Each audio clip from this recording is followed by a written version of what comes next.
¿Quién vive? ¡Oficial de guardia! ¡Santo y seña! ¡Santo y seña! Guerra sin cuartel.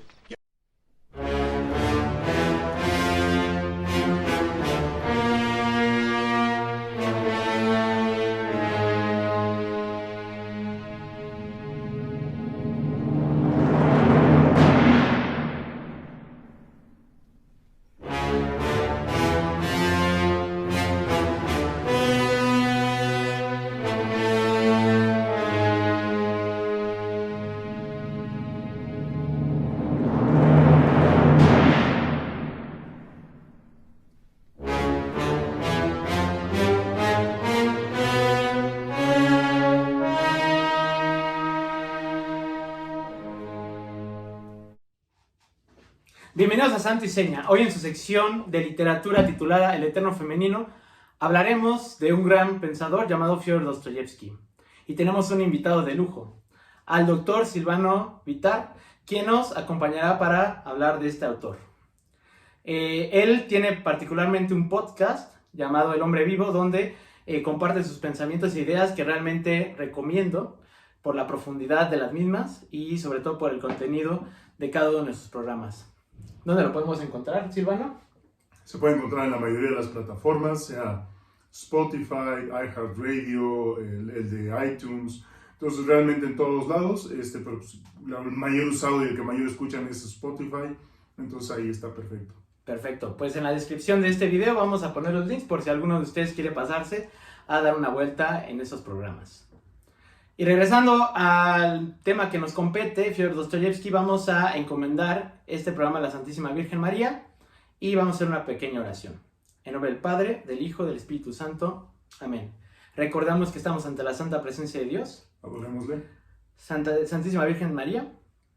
Ruega por nosotros. En nombre del Padre, del Hijo y del Espíritu Santo. Amén. Y bueno, Dostoyevsky, siendo una de las plumas universales de la literatura, particularmente en Rusia, tiene muchas ideas que no solamente como profeta de nuestra época, sino también como un excelente analista del comportamiento humano en su aspecto no solamente psicológico, sino metafísico, nos revela grandes verdades. De manera que, Silvano, no sé qué podríamos decir de manera general de este pensador y por qué valdría la pena leerlo hoy. Hoy en día vale muchísimo la pena porque es un pensador que no solamente se enfocó en los problemas de su época, sino que hasta la fecha sigue siendo relevante cómo nos muestra los rostros humanos. Es un autor que describe también los vicios, las virtudes, las pasiones, los dolores, que hasta parece que, digamos, al momento de escribir el rostro de alguien te está describiendo cómo es esa persona. Algo que a nuestro día a día estamos desacostumbrados por estar con el celular o lo que tú quieras, que hemos dejado de ver el rostro humano. Entonces, de entrada, eso me parece más que fenomenal. Muy bien, y vamos a tratar de dar una breve idea de lo que era Dostoyevsky, su obra literaria, y trataremos de examinar el rostro humano en su magnífica obra.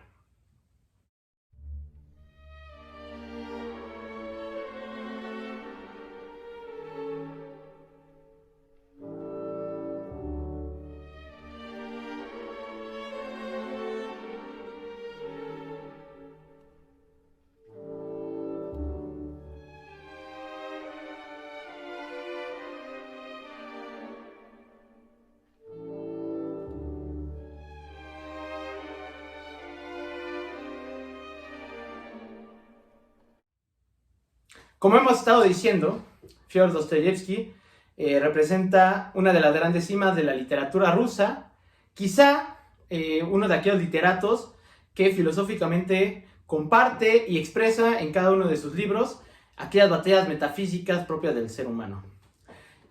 Vamos a dar una breve introducción de su vida, sobre todo en sus rasgos más importantes y acontecimientos que lo llevaron a la obra que posteriormente analizaremos. Y bueno, a grandes rasgos, Fyodor Dostoyevsky nace en 1821, nace en Rusia y va a vivir durante el imperio del zar. Esto es importante porque muy joven se va a unir a un círculo llamado Petrashevsky.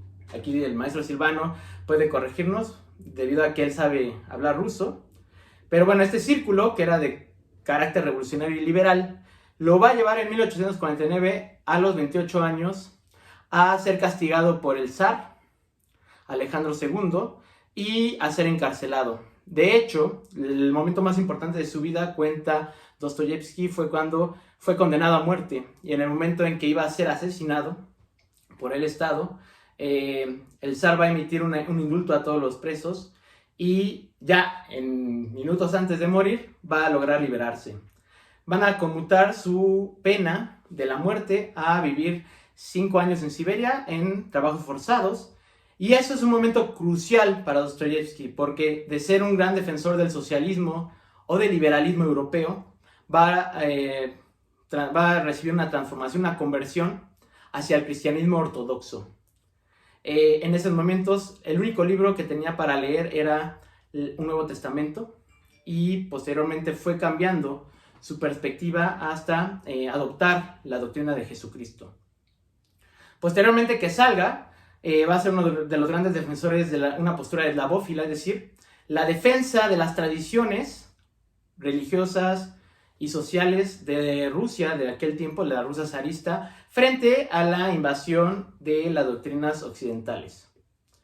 Va a escribir muchas obras, dentro de las más importantes, las 5 más importantes, principalmente Crimen y Castigo, El Idiota. También va a escribir Humillados y Ofendidos, Los Demonios y Los Hermanos Karamazov. Lo que podemos notar en su obra, ahorita el maestro Silvano nos ayudará a acercarnos principalmente a la obra del Idiota y a una parte de Los Hermanos Karamazov, pero lo que podemos notar en su obra, según el crítico literario Mikhail Bakhtin, que dedica toda una obra al pensamiento poético de Dostoyevsky, dice que realmente lo que podemos notar en sus novelas es una polifonía de ideas contrapuestas, es decir, diferentes voces ideológicas que se contraponen entre sí para marcar pues, un escenario intelectual representado o encarnado en diferentes personajes. Para dar una ejemplificación muy breve, en su obra más importante, o por lo menos reconocida así por la tradición literaria, Los Hermanos Karamazov, encontramos a 3 hermanos que cada uno representa diferentes ideologías. Y podemos, por ejemplo, hablar del hermano mayor, Dmitri Karamazov, que de una u otra forma representa el sensualismo, un tipo de escepticismo que lo único que busca es la satisfacción del placer y del vicio.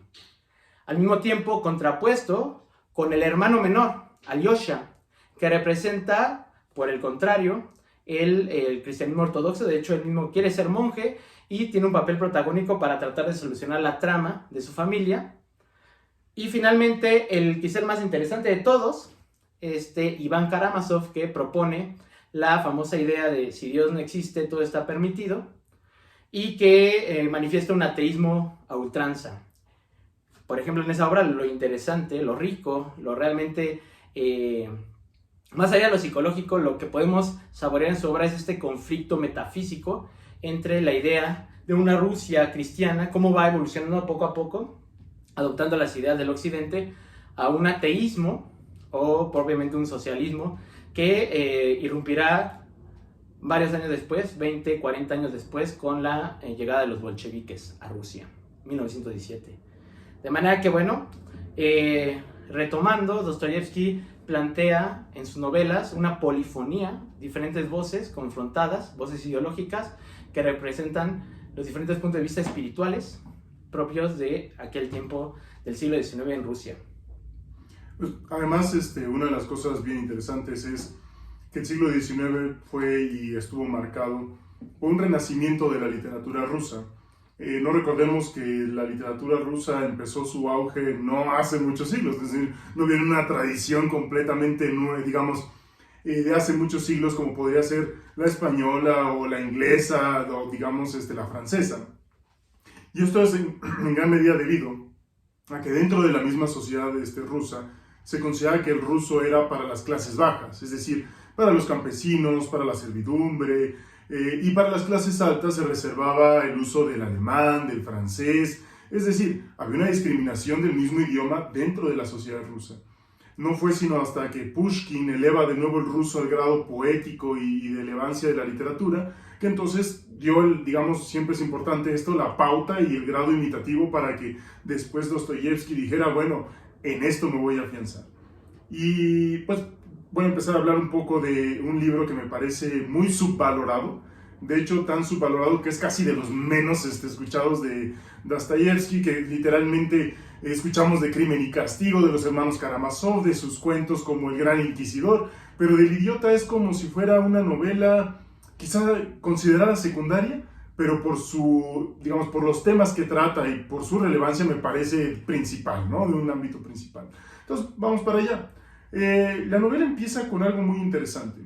Empieza narrándonos que el personaje principal, Lev Nikolaevich Mishkin, se encuentra regresando de su viaje a Suiza, porque fue a atenderse a Suiza por ataques de epilepsia, al parecer, enfermedad que el mismo Dostoyevsky sufrió desde muy chico. Desde muy chico, entonces viene regresando. Entonces, vemos también que se está reflejando también en uno de sus personajes, no es de a gratis.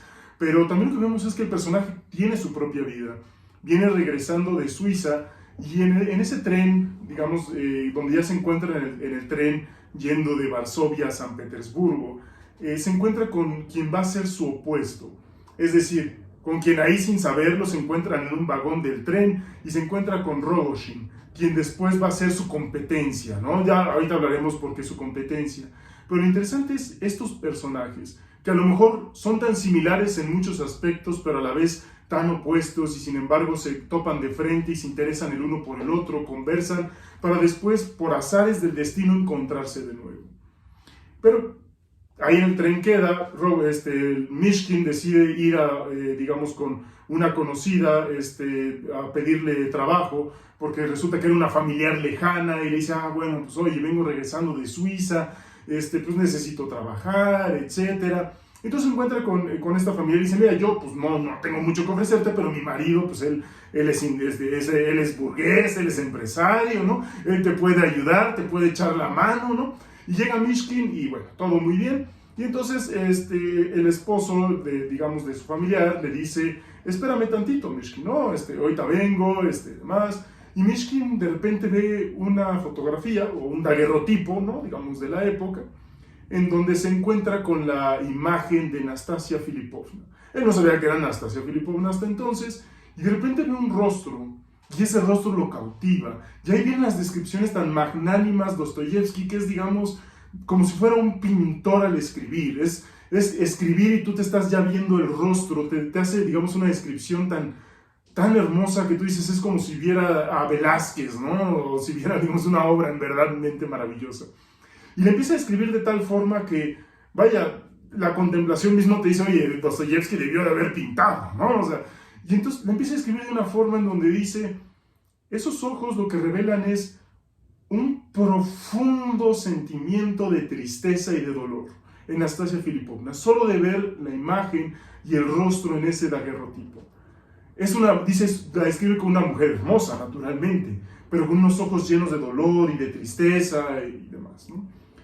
Va regresando entonces el esposo de Yepanchin, me parece que se llama, y Yepanchina, su esposa, ¿no? Entonces, bueno, se solía usar así en ruso, ¿no? Entonces va regresando Yepanchin y le dice a Mishkin, oye, pues fíjate que, pues mira, ¿qué sabes hacer, no? Pues para poder darte trabajo, ¿no? Y Mishkin le dice, pues fíjate que lo mío es la cursiva, es decir, escribir en cursiva ruso, y te sé escribir desde el ruso antiguo hasta el ruso moderno. Y él dice, no, brother, espérate, ¿no? ¿Eso de qué te sirve? ¿A quién diablos le va a interesar, digamos, el ruso antiguo y escribir en ruso?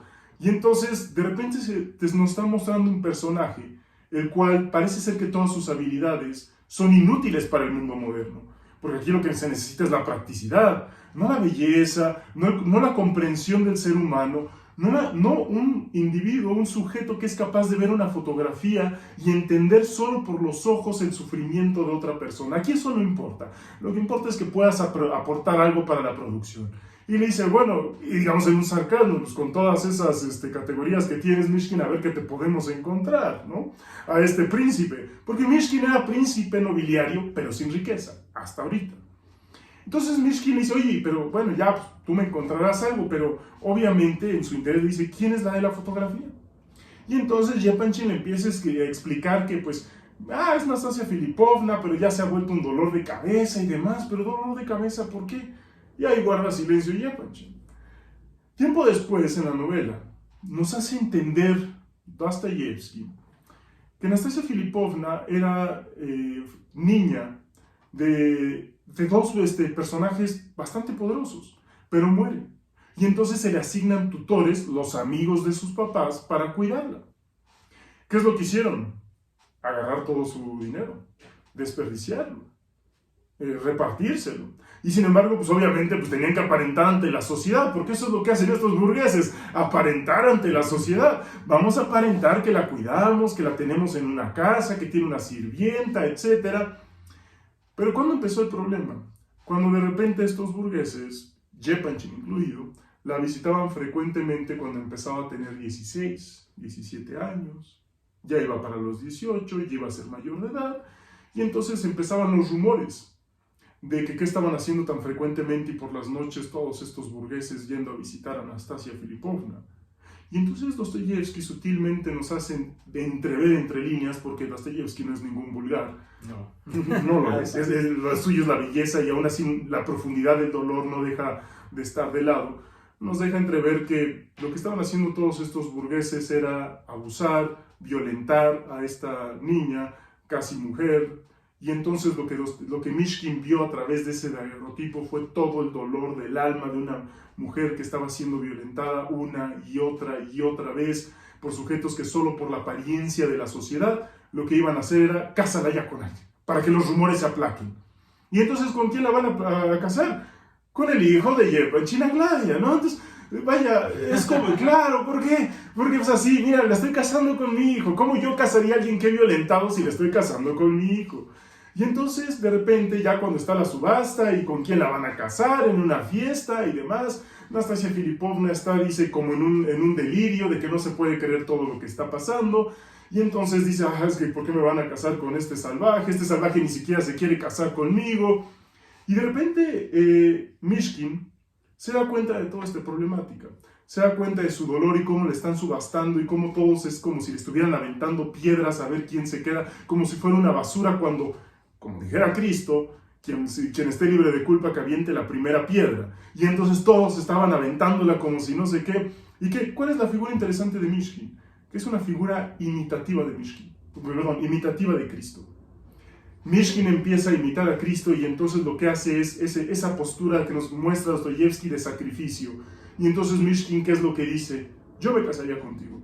Y entonces todo el mundo se empieza a burlar. ¿Por qué? Porque las personas bajas que no pueden entender lo glorioso del sacrificio se burlan de quien da su vida por ello.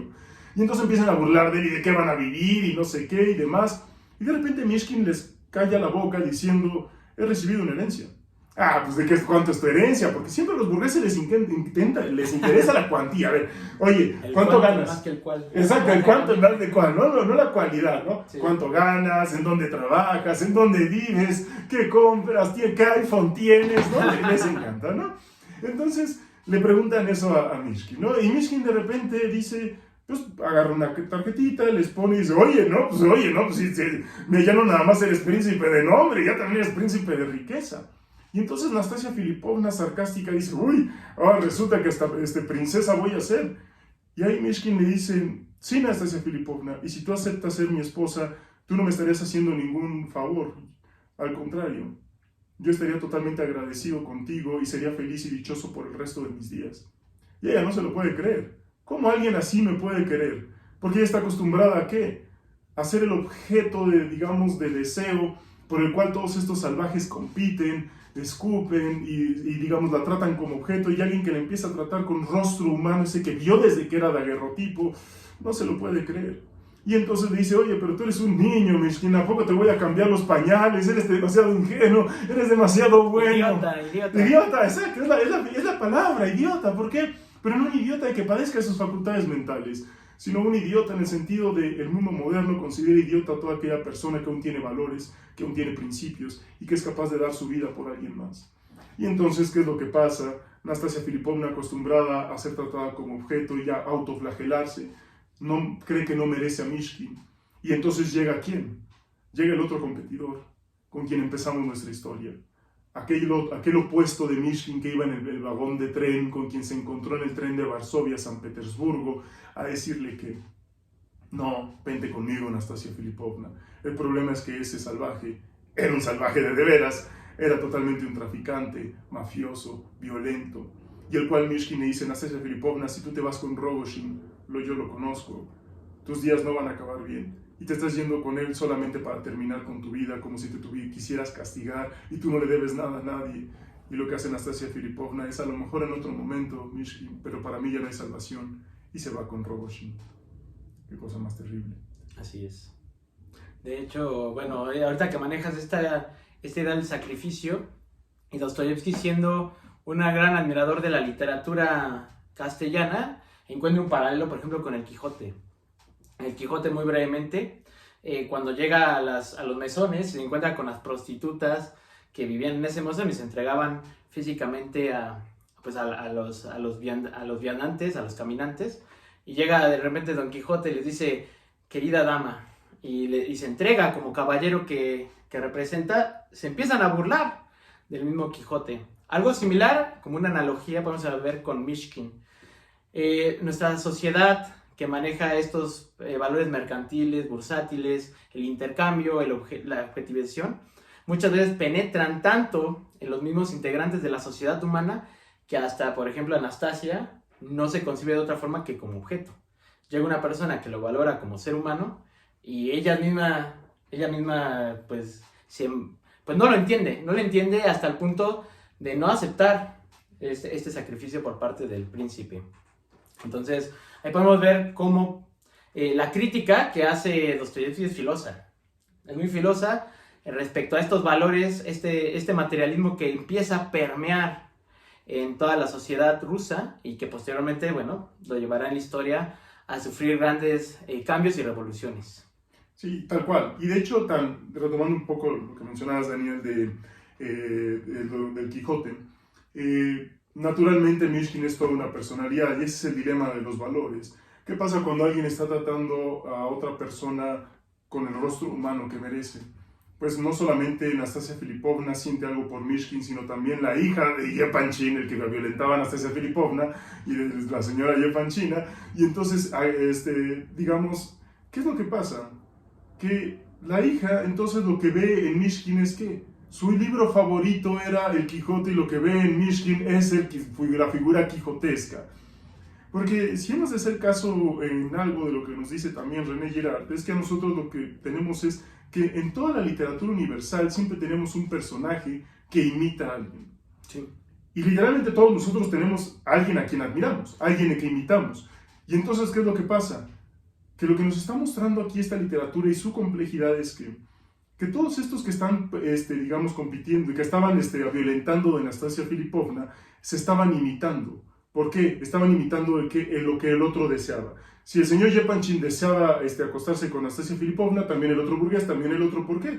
Porque ¿qué es lo que deseamos? Imitamos el deseo, lo que el otro desea. Y entonces cada vez era más violento hasta el punto de que querían ya subastarla, deshacerse de ella como si fuera cualquier cosa. ¿Qué es lo bonito de Mishkin y esta imagen de Cristo? Que Cristo viene a romper con los ciclos miméticos. Que Cristo viene a ser aquel que rompe con ese deseo de imitación. ¿Por qué? Porque es la renuncia, es el sacrificio. Yo no deseo lo que tú deseas. Es la verdadera autenticidad de los deseos del mundo para decirte no más a los ciclos de violencia, no más a revictimizar a la mujer, no más revictimizar a Nastasia Filipovna. Pero aquí la única víctima, chivo expiatorio y la víctima Totalmente. Que va a existir es Cristo. Y la única víctima que debería existir es ¿quién? Mishkin. Y ese es el problema de Mishkin. Y es su verdadera tragedia, porque al final de nuestra obra lo que tenemos es Mishkin queriendo salvar a Nastasia Filipovna, pero llega demasiado tarde y solo se encuentra con su cadáver acostado y al lado de ella sentado Rogojin después de haberla matado. Y entonces lo único que le queda a Mishkin es sentarse dándole la espalda a Rogojin como aquel opuesto que le impidió realmente concretar su amor. Y de hecho esto que manejas del sacrificio y la tragedia de Cristo, o el drama de Cristo más que tragedia, el drama de Cristo, lo dice Kierkegaard, no es tanto el padecimiento o el rechazo que sufre por parte de la sociedad, los dolores físicos que va a padecer en la cruz, sino el hecho de que él con toda la disponibilidad de salvar al ser humano, de salvar a la víctima, la misma víctima rechaza su ayuda, ¿no? Entonces algo similar pasa con Mishkin. Él se entrega en sacrificio y al final, pues esa misma víctima lo rechaza, ¿no? Por diferentes causas. Y esto del sacrificio que tocas, y qué bueno que tocaste a René Girard, es muy interesante porque, de hecho, podemos decir que el cristianismo funda, pues en general, la sociedad occidental, pero particularmente en Rusia, que, bueno, se estableció la ortodoxia en los años, en la Edad Media, lo que nosotros consideramos la Edad Media, principalmente el cristianismo ortodoxo ruso, se funda en este sacrificio, en esta idea de que uno mismo, un hombre que da su vida para salvar a los demás. ¿Qué pasa en el siglo XIX? En el siglo XIX estamos llegando a una época convulsa por parte de Rusia, donde esta idea fundante se va perdiendo. Y esto se ve reflejado en otra gran novela, que tampoco es muy famosa o solicitada, que son Los demonios. Dostoyevsky escribe esta novela en 1864 y se basa en un acontecimiento real, un personaje llamado Sergei Neshayev, que era anarquista y pertenecía a un grupo terrorista con ideas propiamente socialistas que venían del occidente, que empezaron a emerger en esa época. Socialistas, anarquistas, realmente no hay una pureza doctrinal, como que hay una mezcla en los rusos, por su misma composición pasional. Por su condición. Exactamente. Los rusos son demasiado... Bueno, yo he escuchado hablar de autores que hablan del misticismo de los rusos. Así como defendieron el cristianismo durante muchos años, con estas ideas socialistas van a defenderlo también con mucha pasión mística. Y uno de ellos, Sergei Neshayev, crea un grupo terrorista y asesinan a un personaje. Es Dostoyevsky. Esto ocurre en 1870. Dostoyevsky va a retomar esta historia y va a crear una novela llamada Los demonios, donde narra precisamente un círculo anarquista comunista que empieza a querer infiltrar las ideas del occidente de talante, pues sí, un poco liberal, socialista. Y esto es importante porque, de hecho, Dostoyevsky marca la genealogía de cómo el liberalismo evoluciona posteriormente al socialismo. El liberalismo del padre, que en este caso Stefan Trofimovich es el padre quien representa el liberalismo, evoluciona en su hijo Verhovensky, quien representa a Neshayev y es propiamente un socialista. ¿Qué va a pasar en esta novela? Pues lo que se retrata es estas luchas ideológicas que existen en los círculos, cómo poco a poco van destruyendo la idea de la Rusia antigua, con un afán místico de querer desarraigar los fundamentos religiosos sociales de la sociedad rusa para modificarlos con base en otros. Y finalmente llevan al asesinato de uno de los personajes llamado Shatov. Shatov, que tiene un papel interesante porque, siendo primero socialista, casi igual que Dostoyevsky, en el paso de la novela se va a dar cuenta del contenido destructor de estas ideas y va a cambiarse a una defensa de la eslabofilia que Dostoyevsky defendió. Y quiero remarcar esto uniéndolo con el sacrificio de Mishkin, porque los socialistas, con su contenido religioso, también manejan una idea del sacrificio. Pero es una idea del sacrificio que retoma un poco la cuestión mimética. Ya no es el héroe que se sacrifica a sí mismo para salvar a la sociedad, sino es tomar de nuevo un chivo expiatorio externo y asesinarlo para lograr construir otra sociedad diferente. Es decir, retornamos esta violencia desencadenada que se va a vivir en Rusia en esa época. Recordemos que también por esos años van a matar al zar. Si mal no recuerdo, en 1881 matan al zar Alejandro II, estos grupos socialistas, y que precisamente, fíjate qué interesante, la sociedad del futuro, la sociedad bolchevique de 1917 se va a fundar en otro sacrificio, pero en un sacrificio de violencia. Ya no es el sacrificio redentor de un Cristo, sino el sacrificio donde retomas un chivo expiatorio, una víctima a quien asesinas, y de esta forma construyes una sociedad. Algo que, por ejemplo, sigue muy activo en muchos grupos terroristas de nuestra época. El querer encontrar un enemigo, destruirlo, y de esta forma legitimas al orden que se quiere fundar. Y que esto es precisamente lo que denuncia Dostoyevsky en esta obra de Los demonios. Y bueno, los demonios endemoniados en otras traducciones, donde denuncia ese mal que empieza a emerger y que posteriormente se va a desencadenar en 1917 con la revolución bolchevique. Absolutamente. Y es un autor tan sofisticado que me gustaría también hablar un poco de este dilema de la violencia. Pero ahora, digamos, lo hemos hablado un tanto en un ámbito social. Ahora vamos hacia la violencia dirigida hacia el ámbito interno. Hay un cuento que este sí es bien famoso, de hecho es de los más famosos en cuanto a cuentos de Fyodor Dostoyevsky, y él le llama el Gran Inquisidor. En este cuento lo que nosotros tenemos es esta parte en donde tenemos al personaje principal en una situación de cárcel, esperando a ser ejecutado, a irse a la horca. Entonces días pasan en espera que se le dicte sentencia, pero su frustración es no saber cuándo le van a dictar la sentencia para darle, digamos, cranky, ¿no? Es decir, para estirar la pata, estirar cuello, ¿no? O decir adiós. Total que de repente dicen, ¿sabes qué? Pues ya, tu día es este, la hora es esta, ahí te vamos a colgar, a ejecutar, y ahí queda, ¿no? Y entonces él llega a un punto, dice, pasa por todos los duelos de primero tristeza, luego desesperación, luego enojo, hasta el punto en que dice, ya estoy, digamos, pleno, preparado, he hecho las paces conmigo mismo, habla con un sacerdote, con el sacerdote ya él llega al punto en que está listo, camina sin que le, digamos, tiemblen las piernas, va hacia la horca y de repente lo echan para atrás. Y entonces, en esto dice, esto es el peor castigo que alguien puede tener. Porque entonces yo ya me había hecho la idea de que iba a morir y ahora me meten una esperanza falsa, y eso es lo peor que la humanidad puede tener, los falsos ídolos que te dan falsas esperanzas de redención. Oye, no, pues te sientes mal, compra un iPhone, te vas a sentir mejor. Son las falsas esperanzas con las cuales nos venden que, métete a Amazon, compra algo, dopamina para sentirte bien. Es decir, es tan momentáneo y demás, pero sabes que de todas formas no estás cumpliendo tu destino, no estás cumpliendo tu destino trágico. Y entonces lo único que hacen es aplazarlo, evitar que te concentres en ti mismo y aceptarlo. Y entonces nos volvemos tan intolerantes a cualquier cosa que no sea como nosotros lo esperamos y evitamos aceptar nuestras circunstancias, que al punto en que en este personaje lo que dice es, híjole, ya no estoy preparado. Y entonces empieza de nuevo y dice, ¿por qué me pasan esto? Esto es peor que la horca, esa desesperación, ¿me voy a salvar? ¿No me voy a salvar? ¿Ahora qué voy a hacer? ¿Hacia dónde voy a dirigirme? Y entonces lo que nos dice aquí Dostoyevsky es lo siguiente, el verdadero terror no está sino en la eternidad. En esta eternidad digamos, no la verdadera eternidad, no en esta eternidad superflua que nos hacen creer que vamos a vivir para siempre, como si fuéramos eternos, de querer salvar la vida por cualquier cosa, cuando lo único que tenemos es en los instantes, es decir, en los instantes está en la eternidad. Por eso la eternidad es un pesado martillo que pulveriza los instantes en los cuales se encuentra toda la dicha. Porque en los instantes, en lo que nosotros hacemos con día a día, es en lo que nos estamos ganando la eternidad.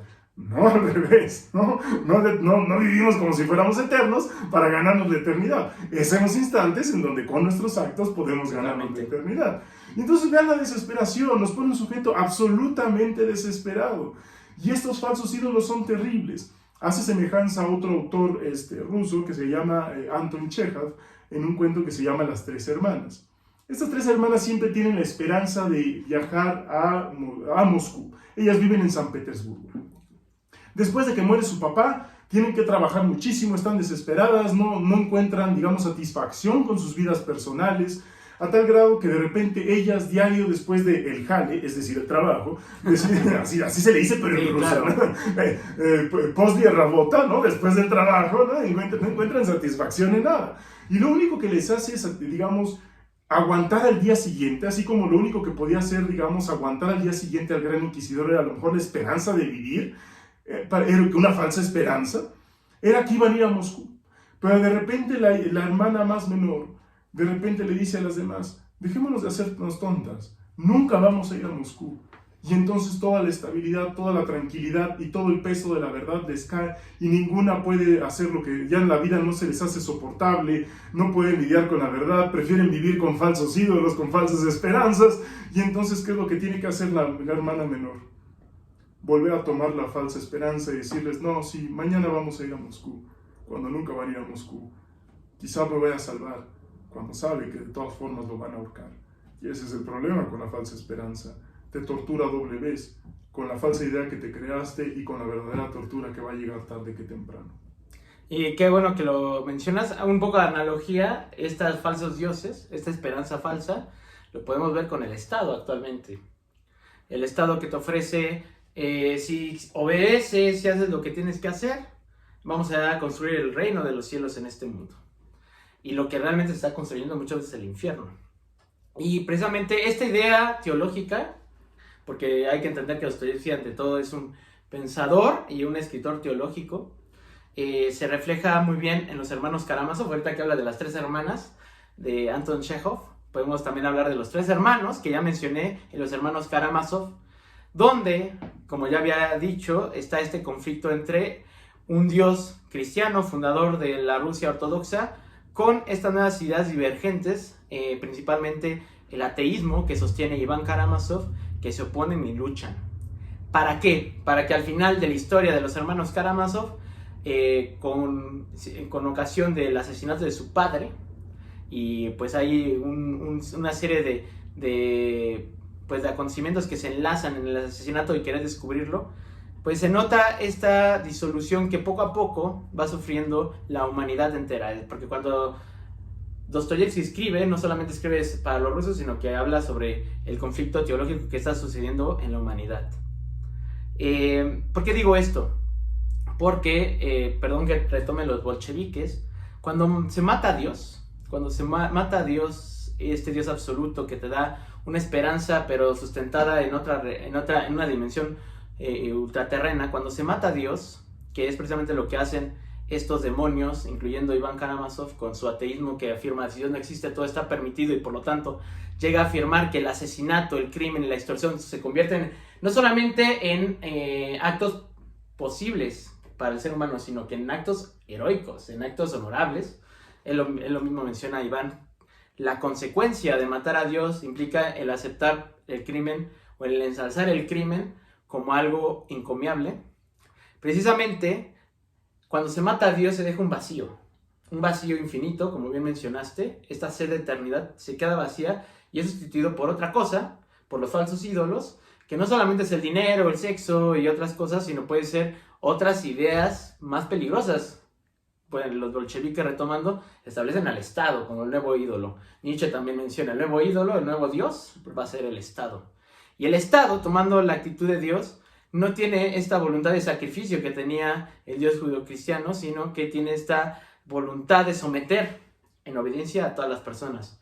Esto lo va a sufrir muy duramente la sociedad rusa, desde 1917 hasta 1989, en que cae el muro de Berlín. Y hoy todavía hay resabios, si bien no estamos hablando de un socialismo actual en Rusia, pero sí existe este aparato burocrático opresor al sistema que te promete falsas esperanzas, un mesías en un político determinado, etc. Entonces, lo que yo quiero rescatar, y con esto yo ya voy a concluir, lo que yo quiero rescatar de Dostoyevski es que es un profeta de los tiempos que vivimos hoy. Vivimos hoy en esta falta de un Dios que le dé sentido a nuestra vida y que es sustituido por falsos ídolos, que puede ser tanto del Estado, como pueden ser las ideologías, los medios de comunicación, puede ser, por ejemplo, la ciencia, en mal entendida la ciencia, en el sentido ya como una religión, no como una disciplina, sino como una religión. Y bueno, diferentes falsos ídolos que podemos notar hoy, que lamentablemente, aunque Dostoyevski ya lo denunciaba hace más de 100 años, nosotros pues lamentablemente seguimos siendo víctimas y padeciendo esto. Perfectísimo, sí, y totalmente de acuerdo contigo, ¿no? A eso no puedo agregar más que terminar yo mi parte con un poema en ruso, ya que estamos hablando en ruso, y dice lo siguiente: В жизни нам важно немного, друг, здоровье, дорога. Здоровье, которое сильный дает, дорога, которая вдаль поведет, и друг, который поможет всегда, если с тобой случится беда. No, pues qué genial. Aquí hablamos de Dostoyevski y tenemos que hablar en ruso. La traducción, ¿no la podrías decir? Compartir, sí, por favor. En esta vida importa poco. Amigo, salud, camino. Salud, la cual te dará fortaleza. Camino, el cual te llevará a la lejanía. y amigo, el cual siempre te ayudará si es que a ti sucede alguna desgracia. Pues no queda más que concluir. Gracias, amigo, Gracias, por esta gran charla y este gran poema que nos has compartido. Y queremos brindar por Dostoyevsky, por la literatura, por la amistad, por las grandes ideas que nos permiten reunirnos. Y lo hacemos además con una bella y rica bebida, hidromiel, que también otro amigo nos regaló. Y que, bueno, queremos promocionar ante ustedes para que disfruten una bebida alcohólica diferente. Claro, y además tiene ciertas ventajas. A quien no guste de la cerveza, por ejemplo, porque cae pesada y demás, esta bebida tiene todas las bondades de un vino blanco, ¿no? De hecho, la pueden meter al refri como un vino blanco, tal cual. Y además, su textura y su sabor es como si fuera vino blanco, dulcezón, etcétera. Y pues bueno, a quien guste de esas bebidas, pues le gustará más que nada. Me imagino que abajo pondrán el contacto para que a quien guste pues pueda contactar. Aquí abajo en la descripción también ponemos el contacto por si a alguien le interesa comprar hidromiel. Y vamos a terminar este programa. Yo quiero citar de los hermanos Karamazov una frase que creo que resume el espíritu de Dostoyevsky. Cito: aquí lucha el diablo contra Dios y el campo de batalla es el corazón del hombre. En el hombre, en su corazón, en su interior, hay una lucha. Y hay que determinar cuáles son las luchas, las fuerzas que están a favor del orden, del caos. Conocerlas, Dostoyevsky es una perfecta radiografía del espíritu del hombre, detectarlas y elegir. Nos sacrificaremos como Mishkin por los demás, tratando de salvar o llevar un mensaje de redención, o nos perderemos con los demonios, que también denuncia Dostoyevsky, y nos iremos al abismo de la nada, de la destrucción. Nosotros elegimos la salvación y terminamos brindando por el buen Dostoyevsky. Por Dostoyevsky. Santo y seña por Dostoyevsky. Gracias por vernos y hasta pronto.